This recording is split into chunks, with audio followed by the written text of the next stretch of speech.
Ao levar um encolhimento excessivo do BNDES e ao remover dele as suas fontes de financiamento, quem é que vai financiar a infraestrutura a longo prazo? Quem é que vai financiar a inovação tecnológica onde a incerteza é elevada? Quem é que vai financiar a sustentabilidade ambiental onde falhas de mercado são muito importantes e é necessário a intervenção da política pública? Quem é que vai financiar isso, se não um banco de desenvolvimento?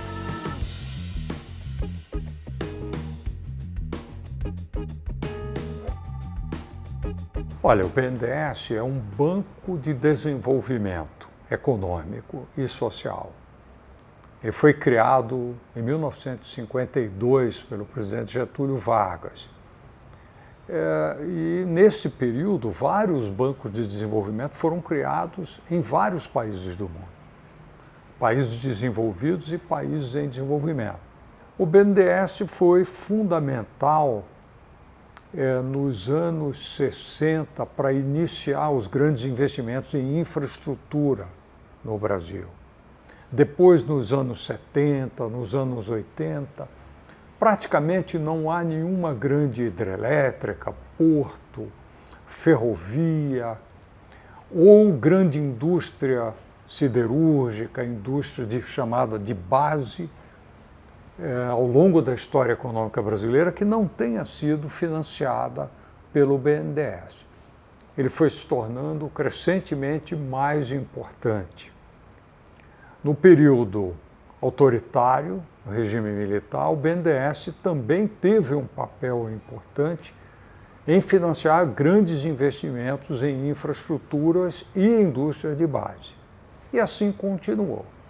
Mais recentemente, no período de 2004, 2005 até 2014, onde o Brasil teve um forte ciclo de crescimento, com aumento do investimento, da geração de empregos, dos investimentos na indústria e na infraestrutura, e também na infraestrutura social, porque os investimentos em metrôs, os investimentos em corredores logísticos, os investimentos em tratamento de água e esgoto em várias grandes capitais. Não é? Esses investimentos tiveram um suporte essencial do BNDES. Não é? Nós não teríamos, por exemplo, energia hoje, energia elétrica, que deixou de ser um problema, se o BNDES não tivesse financiado intensamente o desenvolvimento das energias renováveis no Brasil, das hidrelétricas à energia eólica. Não é? Lembremos que em 2001, 2002, 2003, o Brasil vivia uma tremenda crise de energia com racionamento da conta de luz. Então o BNDES é um banco grande e importante, mas ele é um banco que opera no atacado, grandes projetos para a infraestrutura, etc. Ele não é um banco tão conhecido da população. Ele não é um banco que tem agência, que tem conta, diferentemente do Banco do Brasil, da Caixa Econômica Federal, que são bancos chamados de varejo, que tem uma grande rede. Portanto, ele é, em parte, um banco desconhecido, né? Embora os trabalhadores organizados saibam perfeitamente da relevância do BNDES. Os recursos do BNDES vêm de 3 fontes principais. O primeiro é o Fundo de Amparo ao Trabalhador, FAT. Esse é um fundo, inicialmente no governos militares, o antecessor do FAT era o PIS/PASEP. Uma parcela do PIS/PASEP foi reservada ao BNDES. Posteriormente, na Constituição de 88, com a criação do FAT, se estabeleceu que 40% da receita do FAT ficava vinculado ao BNDES para investimentos de desenvolvimento no Brasil. Tá? Então, essa é uma fonte relevante, que veio sendo diminuída, e agora há um projeto liberal de eliminar a contribuição do FAT ao BNDES. Bom, a outra fonte importante do BNDES é que, ao longo de sua história, ele acumulou uma carteira de crédito de tamanho grande. Né? E essa carteira tem uma inadimplência muito baixinha, ou seja, praticamente os empréstimos são 99,9% honrados. E eles retornam, à medida em que vão sendo pagos, esses recursos retornam ao banco e podem ser reemprestados. Então, uma fonte é o FAT, outra é o retorno dos empréstimos anteriores.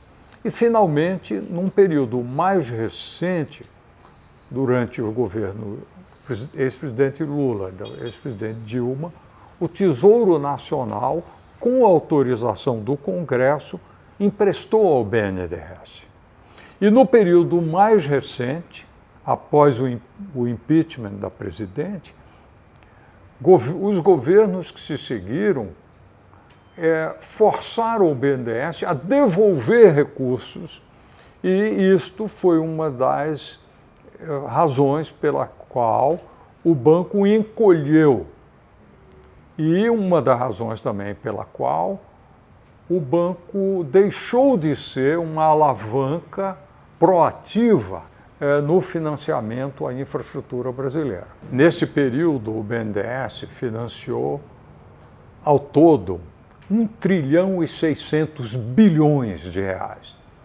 E uma fatia de menos de 40, entre 1,6 trilhão, 40 foi para financiar exportações para outros países. De que exportações nós estamos falando? Exportações de serviços de engenharia e construção e equipamentos produzidos no Brasil. Não é só o BNDES que faz isso. Todos os países desenvolvidos e em desenvolvimento têm seguradoras e têm bancos de desenvolvimento que financiam a exportação de construção, engenharia e equipamentos. Esse, inclusive, é um mercado muito disputado. O Brasil tinha uma fatia pequena, infelizmente agora não tem mais nada.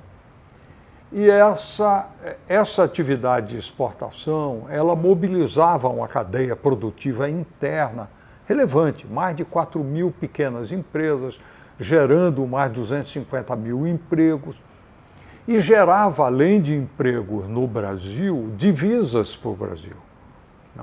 Então, nós não estávamos financiando obras no exterior às expensas ou em detrimento de obras no Brasil. Ao contrário, o volume financiado de exportação nunca passou de 2%, 2,5%. Era uma fração pequena dos investimentos em infraestrutura no Brasil.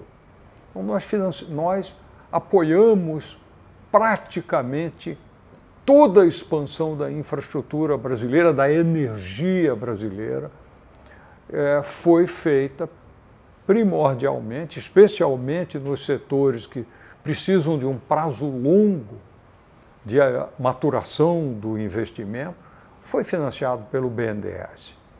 Então, o BNDES foi uma alavanca que permitiu o crescimento, o alto emprego, né, a criação de mais de 12, 13 milhões de novos empregos, diretamente associados às atividades do banco. Como é que o BNDES funcionava? Ele, na verdade, a uma empresa vender tratores, máquinas, equipamentos, ou vender os serviços de engenharia para um projeto no exterior, o BNDES pagava em reais aqui no Brasil ao exportador, de produtos e serviços que se originaram, geraram emprego no Brasil. Ele não transferia dinheiro para fora. Esses serviços eram prestados e esses bens eram exportados. Por exemplo, os aviões da Embraer, grandes geradores hidrelétricos, tratores, equipamentos, colheitadeiras, equipamentos para usinas de açúcar, vários equipamentos eram exportados, geraram emprego no Brasil. O comprador lá fora pagava o BNDES em dólar, não é, a prazo. Não é? Então era um financiamento à exportação, que era receber, o BNDES recebia de volta em dólar. E esses financiamentos tinham a garantia de um fundo garantidor de exportações, que é um fundo grande que foi alimentado pelo seguro de crédito. Ou seja, o comprador lá fora, para fazer jus ao financiamento, ele tinha que comprar um seguro, e ao comprar o seguro ele pagava um prêmio para esse fundo. Ou seja, esses financiamentos tinham um fundo garantidor que permitia ao BNDES cobrar taxas internacionais e não as taxas que temos que lembrar que as taxas de juros no Brasil foram muito altas. E isso tornaria esse financiamento completamente não competitivo, não viável. Então existia, desde os anos 90, toda uma sistemática legal e uma estrutura de Estado para financiar a exportação que exige crédito de longo prazo. Isso não é uma invenção brasileira. Os Estados Unidos, a Alemanha, o Japão, a França, a Coreia, a China, a Índia, a Rússia, não é? Todos os países, eu citei aqui alguns mais importantes, têm agências de exportação, agências de crédito de exportação, seguradoras de exportação. O BNDES deveria ser, voltar a ser, a ferramenta do governo brasileiro, do Estado brasileiro, para financiar esse tipo de exportação. Olha, em parte começou na campanha eleitoral em 2014, toda a fantasia de que o BNDES estava financiando obra no exterior, financiando a governos estrangeiros em detrimento da infraestrutura no Brasil, o que é uma falácia, era uma mentira, e mesmo os que eram informados não abriam mão de usar esse argumento, porque esse parecia um argumento fácil de ser entendido. Era um fake news, que, como todo fake news, ele é atraente quando ele facilmente vira um boato, é entendido por todo mundo. Então começou assim. Posteriormente, com a questão, né, das delações premiadas na Petrobras, criou-se a fantasia de que haveria no BNDES algo parecido, né? Que o BNDES teria sido um repositório de operações ilícitas, né, associadas a doações políticas, o que absolutamente não é verdadeiro. Essas auditorias foram contratadas após minha saída do banco. Nada contra que se avalie em profundidade o real custo e a necessidade de que o orçamento tenha sido esse mesmo, tão alto. Mas o que é importante aqui é relatar duas coisas. Primeiro, houve uma auditoria interna, né, feita com recursos do próprio banco, que não custou, salvo horas de trabalho dos funcionários, mas como foi feito internamente, muitos argumentavam que era uma auditoria enviesada, porque foi feito pelos próprios funcionários, etc. O que absolutamente não é correto, porque essa auditoria interna foi feita com muito cuidado, ao que eu saiba, por pessoas que não tiveram nada a ver com aquele tipo de operação e o fizeram de forma correta e séria. Não obstante, foi feita muita pressão para que o banco contratasse um auditor externo.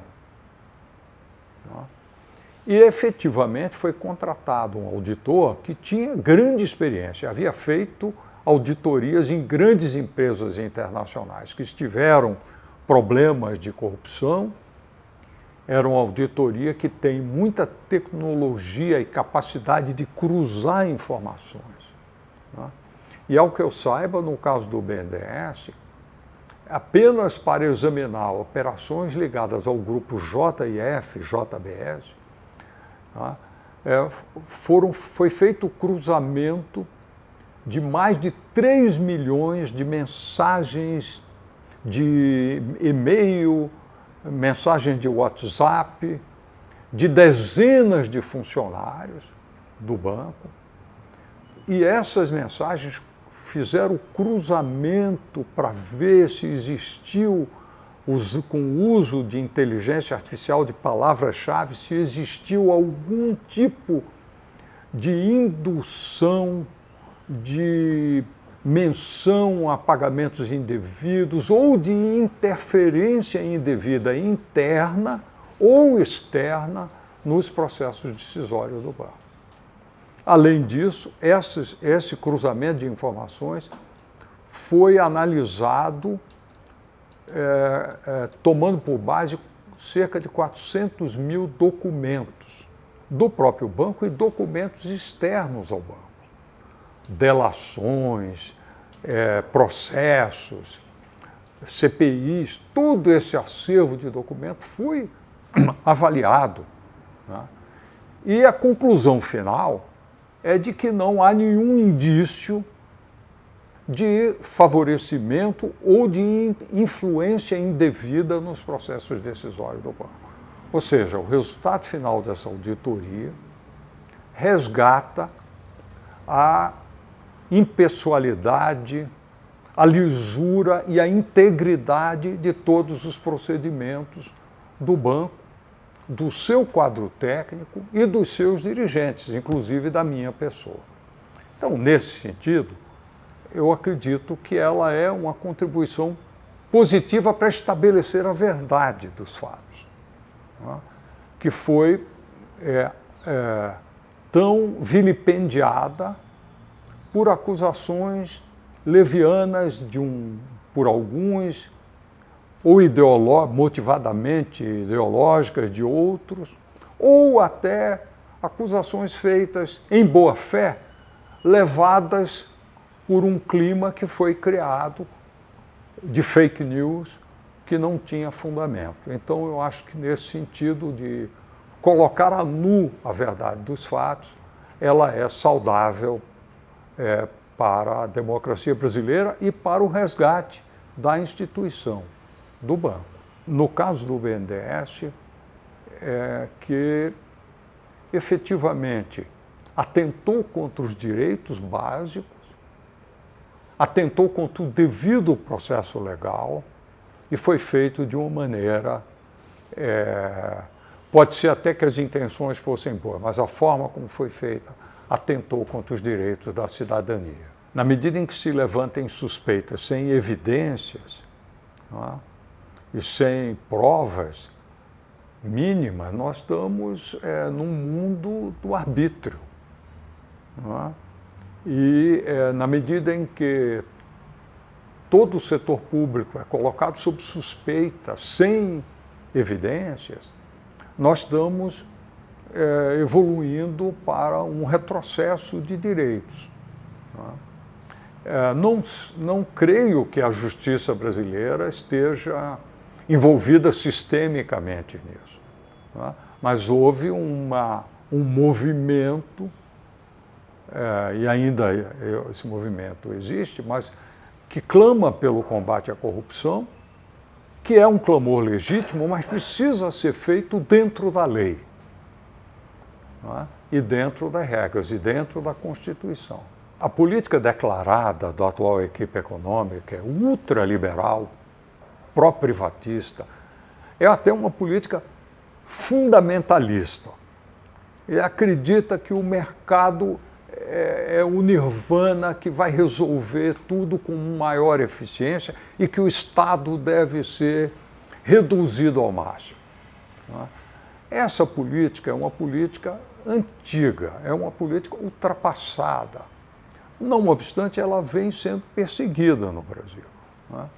Então, e dentro dessa grande diretriz, encolher o BNDES e acreditar que o mercado de capitais vai suprir todo o financiamento de longo prazo é uma fantasia que pode custar caro ao país.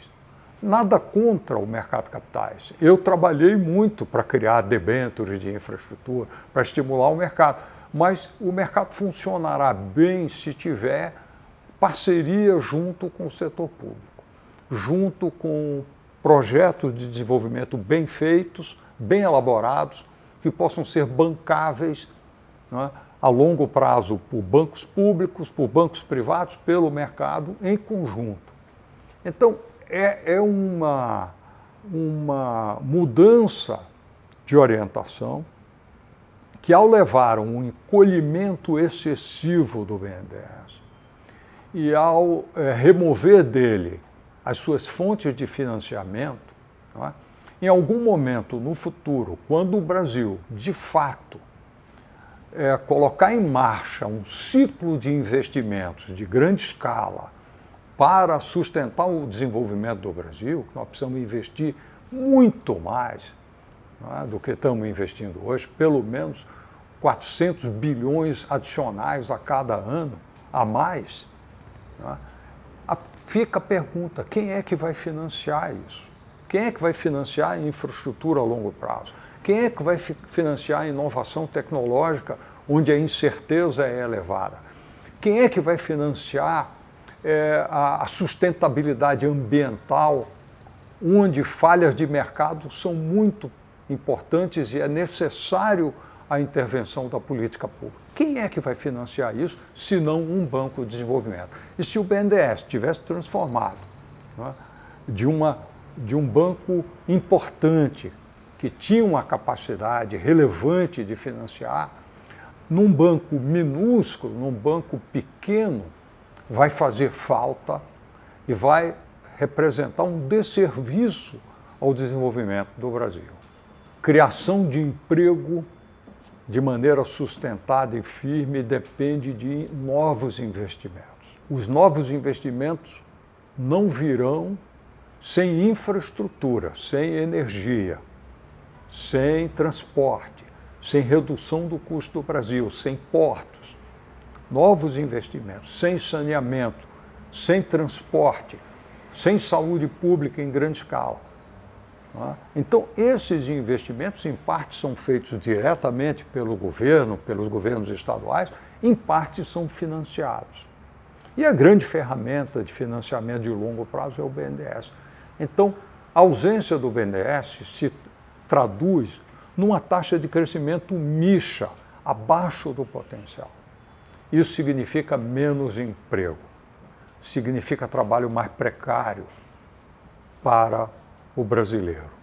Então, os trabalhadores sentirão na carne, sentirão mais do que o resto da população de renda alta, que tem patrimônio e tem como se defender, enquanto o trabalhador só tem o seu trabalho para sobreviver, o seu emprego ou a sua ocupação.